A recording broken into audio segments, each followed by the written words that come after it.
En claro contraste con la euforia de la burguesía, crece la indignación de los obreros, los grandes perjudicados por la inflación. Muchos se afilian a los sindicatos de clase que presionan a las empresas para conseguir subidas salariales. Tanto la CNT como la UGT se convierten en esta época en auténticos sindicatos de masas. Los trabajadores no organizados, como los funcionarios o los campesinos, ven cada vez más amenazado su ya ínfimo nivel de subsistencia. Ahora, también fue acompañado de un proceso inflacionista, los precios se encarecieron notablemente, son los años de revueltas andaluzas, lo que llamaban el trienio bolchevique del 17 al 21, de grandes revueltas sociales, porque consideran que estos sectores no se han beneficiado de la riqueza adquirida durante la guerra, que ciertamente esta riqueza fue a parar a pocas manos y no benefició al conjunto de la población española. Al gobierno de Romanones se le acumulan los problemas.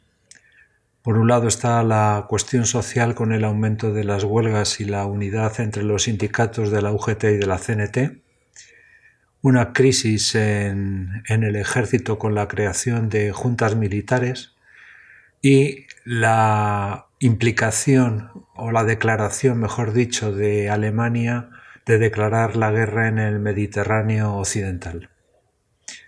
En 1916 habían perdido muchas jornadas laborales por el tema de las huelgas. Habían cambiado con relación a cómo se estaban organizando anteriormente las mismas.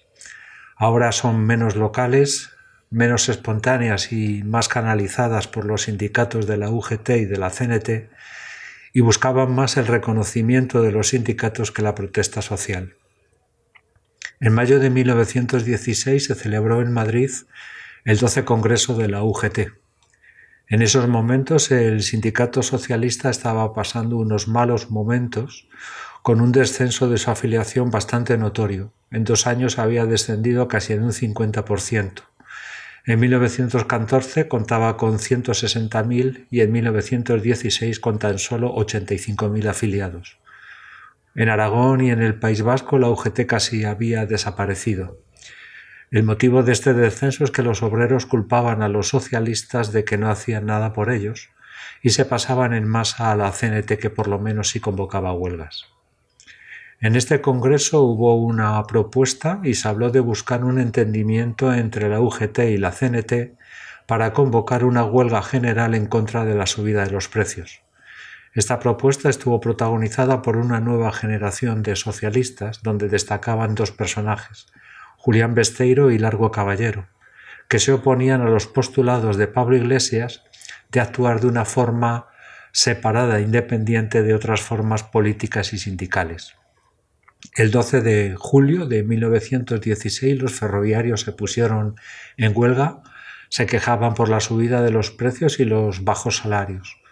Pedían el reconocimiento de asociaciones y sindicatos, el descanso dominical, un aumento de salarios de 50 céntimos diarios y la abolición de la militarización del servicio cuando se declararan huelgas. A esta huelga se solidarizaron los mineros asturianos. 5 días después, en Zaragoza, UGT y CNT firmaron un pacto de alianza, con lo cual restablecieron sus relaciones que estaban rotas desde el año 1902 por discrepancias sobre el sentido de las huelgas. El 9 de agosto, el Instituto de Reformas Sociales recomendó al gobierno que para calmar esta tensión social lo mejor posible era reconocer los sindicatos y aceptar las reivindicaciones de los ferroviarios. Ante este éxito, la UGT y la CNT prepararon una huelga general de 24 horas para el 18 de diciembre de 1916. El gobierno ordenó encarcelar a todos los firmantes del Pacto de Zaragoza y la huelga no llegó a realizarse. Pero la situación se volvió a repetir el 27 de marzo de 1917 en Madrid, donde se reunieron miembros del PSOE, de la UGT, de republicanos y de reformistas, que hicieron un manifiesto donde exponían cuáles eran para ellos los problemas del país: las ocultaciones de riqueza para no contribuir, la no reinversión de los beneficios obtenidos por las empresas exportadoras, la política proteccionista del Estado defendiendo a los empresarios y la represión al movimiento obrero. Proponían, mejor dicho, una huelga general que fuera la llave para la proclamación de la República. La respuesta del gobierno fue contundente, detuvo a todos los líderes y los acusó de sedición. Estas detenciones fueron muy protestadas y se convocaron manifestaciones y se amenazó con huelgas generales. El gobierno se asustó y mostró su debilidad. Se liberó a todos los detenidos y un mes después el gobierno de Romanones dimitía.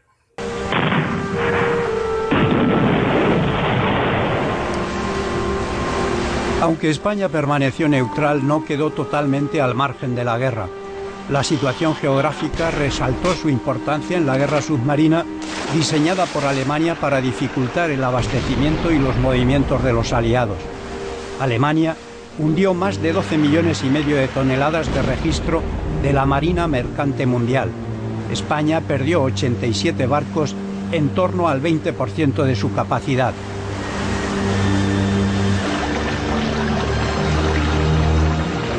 España es irrelevante desde el punto de vista militar, pero lo es desde el punto de vista estratégico. Primero como abastecimiento de materias estratégicas para la guerra y después porque su posición geográfica es determinante para la lucha submarina, sea en el Mediterráneo occidental, sea en el tránsito del estrecho, sea en la cornisa cantábrica, que es importantísima para el tráfico atlántico. En 1916 los dos bandos pidieron a España que se incorporara al conflicto, pero España mantuvo su postura de no intervención y de neutralidad. En enero de 1917, Alemania declara la guerra total en el Mediterráneo occidental. Ya la hacía en las costas británicas y francesas. El 1 de febrero de 1917, Alemania anunció que sus submarinos hundirían todos los barcos que portasen mercancías a los aliados, sin necesidad de ningún tipo de aviso. 2 meses después, el carguero español San Fulgencio salió de Cartagena con fruta para Alemania y en el camino de vuelta paró en Newcastle, donde cargó carbón con destino a Barcelona. En su camino fue parado por un submarino alemán que le pidió la documentación de la mercancía. En ella decía que sí que estaba autorizado por el cónsul alemán a transportar la fruta, pero no así el carbón. Se ordenó bajar a la tripulación a los botes y a continuación se hundió el barco. Los marineros fueron abandonados a su suerte y al día siguiente fueron recogidos por un pesquero francés. 4 días después, las Cortes pidieron a Romanones una reclamación, y este vio la puerta abierta para entrar en el conflicto, ya que desde el primer momento Romanones era partidario de los aliados. Lo que pasa es que la situación había cambiado bastante. En febrero de 1917 estalló la revolución en Rusia y muchos miembros de su partido liberal no veían ahora conveniente entrar en la guerra. Ante esta disyuntiva, Romanones dimitió al ver que no tenía el respaldo de su partido, siendo sustituido por García Prieto, que no hizo absolutamente nada en el conflicto del San Fulgencio, tan solo una nota declarando su protesta por el hundimiento, pero nada más. Los servicios secretos libraron en territorio español una decisiva guerra de espionaje. España acogió a la famosa espía holandesa Margaretha Gertruida Schelle, Mata Hari. Agente doble, se instaló durante meses en el Reich antes de caer en una trampa y ser ejecutada por los franceses el 15 de octubre de 1917. Pero hubo muchas más, entre ellas Pilar Millán Astray, hermana del fundador de la Legión Española, quien consiguió documentos secretos del embajador británico. Pilar Millán Astray tuvo acceso a esa documentación, no sabemos cuántas veces, sí sabemos lo que cobraba, 1.000 pesetas cada vez, que verdaderamente era una fortuna, era una gran cantidad de dinero, y como otras mujeres, Pilar Millán Astray lo hace por necesidad económica. Los servicios secretos consiguieron también dividir a la prensa española en dos bandos enfrentados, comprando periódicos y subvencionando a periodistas. Digamos que no es una gran novedad, porque además los intelectuales en general son muy baratos cuando son comprados. Es un medio muy accesible. Luego tengamos en cuenta que hay una parte de los intelectuales, digo los intelectuales, no los periodistas, porque solían coincidir, ¿no? Eran grandes escritores. Se mueven por ideales también de tipo político o por la idea de una nueva Europa, pero la prensa lo pasa terriblemente mal porque se encarece el precio del papel, entre otras muchas cosas, y muchos periódicos tienen que cerrar. Pero eso les pasa también a los periódicos aliados.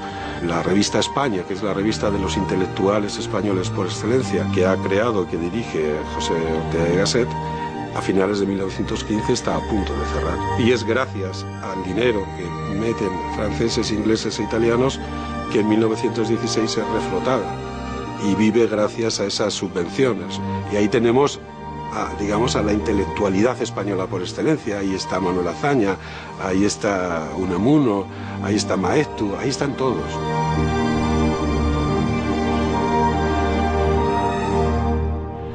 En España había una gran red de espionaje, tanto del bando alemán como del bando aliado. Sus objetivos eran boicotear el tráfico comercial y acciones de espionaje y de sabotaje. En relación al espionaje alemán, se encargó de reclutar mujeres, casi todas ellas pertenecientes a la clase social más alta, ya que así tenían derecho a un acceso mejor a determinadas personas. Fueron colocadas en los mejores hoteles y vigilaban la llegada de viajeros. Su objetivo era aproximarse, era el nombre que se le daba a su acción, ganarse la confianza de las personas y obtener de ellos información. Una de las espías más famosas en la Primera Guerra Mundial en España fue Pilar Millán Astray, escritora de novelas y comedias, viuda y con 3 hijos. El motivo de Pilar de meterse a espía fueron sus estrecheces económicas. La pagaban el informe a 1000 pesetas. Pero no solo fue Pilar Millán Astray. Otras mujeres como Mercedes Serra, que fue enlace y correo entre los submarinos alemanes, Adela Monceau, que era el correo de la embajada alemana, María la Cubana, artista de varietés, que transportaba información según iba de un lugar a otro representando sus funciones, y así un sinfín de mujeres, además de otras mujeres que no pertenecían a una clase social alta y menos culta, como eran camareras, limpiadoras de los hoteles, lavanderas que iban a las tripulaciones, que iban a los barcos a lavar la ropa de la tripulación, pero todas ellas no se movían por cuestiones ideológicas, sino más bien por cuestiones económicas.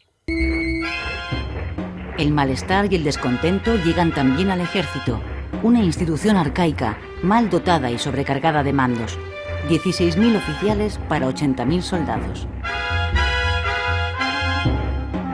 El bajo nivel de sus sueldos y los polémicos ascensos por méritos de guerra que favorecen a los militares que sirven en Marruecos son motivo de irritación creciente. A comienzos de 1917 surgen primero en Cataluña y después en toda España las Juntas de Defensa, una especie de sindicato militar con un discurso regeneracionista que aspira a poner remedio a los problemas del ejército. Las preside el coronel Márquez. A pesar de que las juntas no están permitidas por las ordenanzas militares, el poder civil se ve obligado a legalizarlas. Esa claudicación del gobierno es interpretada por muchos como un mal augurio. Se acaba de constituir la Junta de Madrid en el último reducto de la reacción palaciega y le envían su apoyo. ¡Saque bacha, coronel! ¡Que bacha! ¡Mano dura! ¡Mano dura! Denos usted una orden. El país está en nuestro poder. ¡Aguante, coronel! Denos usted una orden. Una orden, mi coronel. España le necesita. Ordeno hacer honor al uniforme. Primero obedecer y luego todo lo demás. Abrid paso. Los generales tenían una situación privilegiada en la sociedad.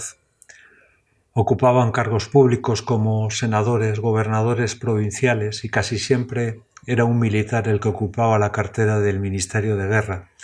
Todo ello les aseguraba una inmunidad. Además tenían unos derechos diferentes al resto de la población civil. Ellos elaboraban su propio presupuesto del ejército y no permitían al gobierno ni ningún recorte ni ninguna crítica. Tenían la puerta abierta para hablar con el rey sin pasar por ningún tipo de solicitudes. Estaban bien pagados y por último la ley de jurisdicciones le dio mucho más poder ya que controlaban tanto la prensa como las cortes. El resto del ejército sufría los mismos problemas que el resto de la población. Tenían una paga escasa y la mayoría de los oficiales hacían pluriempleo. Trabajaban como contables o escribientes en pequeños negocios o en oficinas. Y la forma de suplir la carencia o la reducción de sus sueldos era los ascensos, que le llevaban a una subida salarial y una seguridad de una pensión más alta. El gobierno de Romanones, a través de su ministro de guerra, Agustín de Luque, planteó una reforma militar que ya venía dándose desde el gobierno de Eduardo Dato. Consistía en una reducción de oficiales, pasando de 14 a 10 divisiones, y una bajada en la edad de retiro. Además, llevaba una congelación parcial de los ascensos, la introducción del principio de la promoción selectiva y una prueba de aptitud a los ascensos por antigüedad desde el cargo de comandante. Esto, según el gobierno, supondría un superávit de 11 millones de pesetas que se destinarían a la formación y al equipamiento de los soldados, así como a un aumento de la tropa hasta llegar a un número de 180.000 hombres. Esta reforma hizo que se generara un movimiento de protesta en el ejército, sobre todo el tema de la prueba de aptitud para ascender. El cuerpo de artillería y de ingenieros se negó a hacerla y en diciembre de 1916 apareció una especie como sindicato militar, por llamarlo de alguna manera, que se llamó Unión de Defensa del Arma de Caballería o Infantería, más conocida popularmente con el nombre de Juntas de Defensa o Junta Militar. Pedía la subida de sueldos y un sistema de ascenso que fuera igual para todos los cuerpos. De todas las juntas militares, la más activa fue la de Barcelona, que fue creada por el capitán Guillermo Guillén, pero fue presidida por el coronel Benito Márquez por el tema de la graduación. El capitán general de Barcelona no vio ningún problema y declaró a esta junta militar como legal. En enero de 1917 podemos decir que había juntas militares en casi todas las provincias. El 29 de enero de ese mismo año, el gobierno ordenó al capitán general de Barcelona que disolviera la Junta de Defensa de Barcelona. Esta se disolvió y se reconstruyó con otro nombre, llamada Unión de Infantería. Ante la expansión de las juntas, el gobierno Romanones propuso reglamentarlas, es decir, legalizarlas. Pero después de la caída de su gobierno, el gobierno de García Prieto las prohibió. La Junta de Barcelona se negó a disolverse y organizaron una junta suplente presidida por el coronel Echevarría, que pidió solidaridad a todas las guarniciones de España. El 26 de mayo el gobierno cerró todas las juntas militares y ordenó el arresto del coronel Benito Márquez y de todos los miembros de la Junta de Barcelona por negarse a disolverse. La respuesta a la detención de los junteros de Barcelona fue contundente. Se dio un ultimátum al gobierno por parte de las guarniciones de toda España: o la liberación de los detenidos o habría una rebelión. Alfonso XIII pidió su liberación y el 9 de julio de 1917 García Prieto dimitía. En el ultimátum que dieron iba adjuntado un manifiesto con los siguientes puntos reivindicativos por parte del ejército, que eran los siguientes. Además de la rehabilitación de los detenidos y la legalización de las juntas, incluía la supresión de los ascensos por méritos de guerra, la equiparación de la reducción de los cargos militares a la supresión de cargos civiles, la reorganización de la Casa Militar del Rey, un aumento en los sueldos y la sustitución del Alto Comisario de Marruecos al general Jordana. Este manifiesto y este movimiento del ejército amplió las simpatías del resto del cuerpo militar hacia los presos e incluso el republicano Lerroux ofreció 800 hombres armados para la liberación de los presos y montar un pollo para derribar al gobierno. La consecuencia de todo esto es que el ejército se impuso al gobierno y las juntas militares se impusieron a los generales. La consecuencia fue que se crearían nuevas juntas, ya no solo de oficiales, sino juntas de suboficiales, y también fuera del mundo militar se creó una junta de funcionarios de correos y telégrafos.